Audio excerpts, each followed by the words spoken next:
My husband and I had a vision for a church that we hoped someday God would allow us to plant. We dreamed and we talked about it, but it wasn't till years later. And Scott was the founding pastor. My husband was the founding pastor of the Grove. So we had kind of transitioned out. Scott had been praying about it and felt like for quite some time that God was calling him to something else. In February of last year, Scott contracted the flu. Came home from a basketball game where he was keeping the book and shivers and in bed. And after a series of hospitalization and 13 days later, Scott passed away from complications of the flu. So it was not anything we saw coming. We thought the next chapter of life, we had no idea what it was, but God had always been faithful. And so I found myself a widow unexpectedly. I've just been told that my husband is not going to live and I'm going to have to take him off a respirator. And I'm staying there with my 3 sons. I just felt a peace. And it was God saying, I'm going to be here. And the verse that just kept coming to me over and over again was, for me to live as Christ and to die as gain. Because as I saw and heard about the people in the waiting room and saw all these people coming in to see my husband, I saw the impact and the influence his life had made. And I thought, God, this is what you meant. This is what you meant, for me to live as Christ, but to die as gain. And Cooper, my middle son, at one point leaned over and said, Mom, he wouldn't come back now if he could. The emotions and the things that came in the next days were just a devastating dependence, because every morning it was waking up and saying, God, I trust you and help me.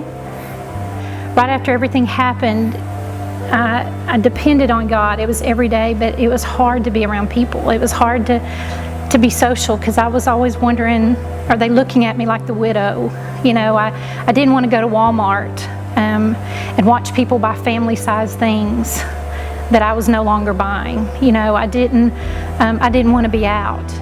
And God convicted me. He said, you need your community. They've been there for you.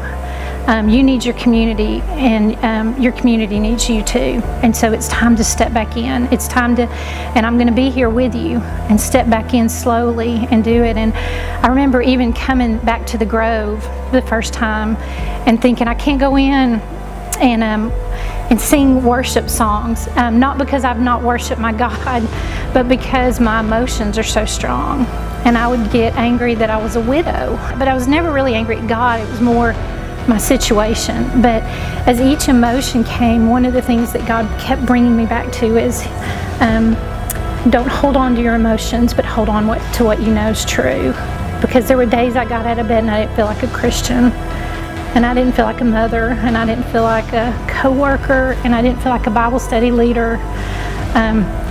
But God said that's not true. You know, it's not about how you feel, it's what you know to be true. And that's where Scripture would come back, and I would feel Him say, be still and know that I'm God.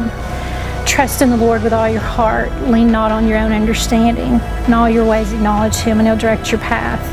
My ways are not your ways. But when the rubber meets the road and you're at your lowest point, to say, do I really believe it? And do I really hold on to it? And to say, God, I will. You know, and I believe in my devastating dependence on God, there's an intimacy there. And so I felt the weakest I've ever felt in my life. And the verse says, in my weakness, in your weakness is made strong, has come to light for me. Because God's not disappointed in my weakness. It's in those moments that we're the most intimate with each other. One of the things that God showed me over the past year is use your story. A mosaic is a piece of art that is put together by just jagged pieces of glass that are all made, stained glass, that are all come together. And I feel like a jagged piece of glass right now. I feel smooth in some places and broken in others.